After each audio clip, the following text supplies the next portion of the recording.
ANC in favour of cracking down on lawlessness, and Egypt's president calls for end to violent demonstrations. Good day to you. The ANC Secretary General Gwede Mantashe says the ruling party is in favour of strong action against lawlessness. He was speaking on the sidelines of an ANC National Executive Committee meeting in Pretoria. He says ongoing strikes in the mining industry are topping the agenda. Mantashe says while the ANC will not attempt to duplicate the work of government, it will seek long-term solutions. Our view is that if a stem action has to be taken, we cannot allow lawlessness to roll over the country and think that it should be rewarded and therefore begin a norm in society. Our appeal that we were making to the state, and we will support a program that deals with that. The people must exercise their rights, but violence should not be an option in exercising those rights. Methodist Church Bishop Paul Verreyn has meanwhile called for a peaceful solution to labour unrest in the mining sector.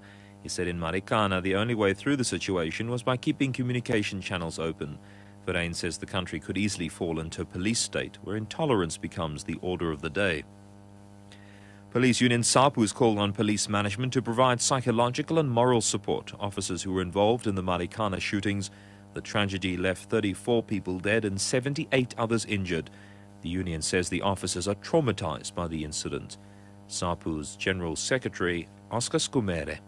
It has come to our attention of that since the Marikana shooting, these members were never provided with the counseling which they deserve. And what we are saying that the police are the victims as well in this incident. We are saying as the union SAPU that police officers, of course, they are also human beings.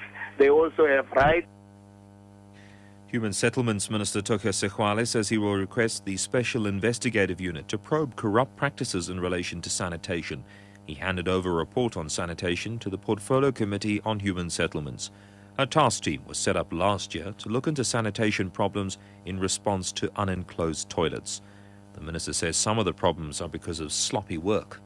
It's quite clear that some of the people have taken advantage of this government, have thought that we are an ATM for them just to corrupt. The KwaZulu-Natal Health MEC, Sibonga Senitlomo, says not enough attention has been paid to the maintenance of the province's laundry service that caters for public hospitals. He was responding to allegations that Durban's Annington Hospital was experiencing a shortage of clean theatre linen. The MEC says hospitals are expected to wash their own essential linen until the laundry is running at full speed. Until we are up and running properly, there may as well be one ward that is short of a sheet. But even there, they should be checking their stock levels. Each and every hospital has got at least a machine where they can bring in the critical linen to be washed and to be sterilized and be taken immediately next hour to the theatre. It may not be an abundance of linen, but it will be a linen that will keep them going on their operations. Egypt's president has called for an end to violent demonstrations over a film made in the US and seen as insulting to Islam. Thousands of Egyptians have joined the demonstrations outside mosques. Demonstrations over the film have continued in other countries. Crowds of demonstrators in Sudan have attacked the German, British and US embassies in that country's capital. There are also angry demonstrations in Yemen, Libya, Afghanistan and Iraq. The top story, the ANC Secretary General Gwede Mantashe says the ruling party is in favour of strong action against lawlessness.